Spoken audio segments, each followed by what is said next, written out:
A favorite passage of mine, a woman's lib passage, by the way, occurs in the Old Testament. A time where women were second-class citizens. They did not own their own businesses and definitely didn't own their own land. Follow this story from Proverbs 31 and find out what King Solomon thinks of this. Now, as King Solomon wrote this passage, or people recorded it for him, they kind of got some of the points a little scattered around. And I have all the verses.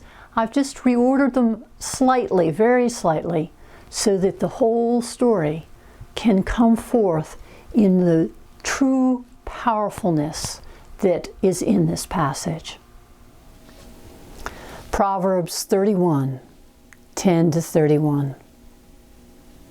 A woman of strength, who can find? She is more precious than jewels. The heart of her husband trusts in her, and he will have no lack of gain. She does him good and not harm all the days of her life. She is like the ships of the merchants, searching and bringing her food from far away. She rises while it's still night to prepare food for her household and tasks for her female servants. She looks well after the ways of her household, and she does not eat the bread of idleness. She seeks wool and flax and works with willing hands. She puts her hand to the distaff, and with her hands she holds the spindle. She does not fear for her household when it snows, because they are clothed in crimson. Her clothes, she makes covering for herself, and then her clothes are fine linen and purple. She makes linen garments and sells them, supplies the merchants with sashes. She perceives that her merchandise is profitable, and her lamp does not go out at night. Strength and dignity are her clothing, and she laughs at the time to come. She perceives a field and buys it, and with the fruit of her hand she plants a vineyard. She girds herself with strength and makes her arms strong.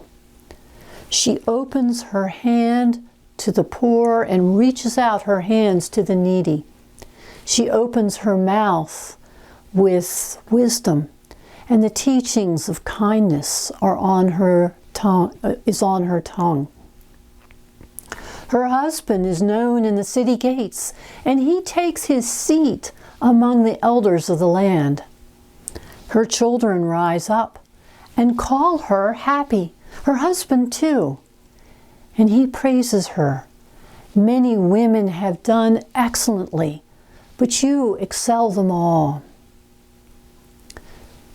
Charm is deceitful and beauty is vain, but a woman who fears the Lord is to be praised. Give her a share of the fruit of her hand, and let her works praise her in the city gates. Let's repeat. Give her a share of the fruit of her hands, and let her works praise her in the city gates.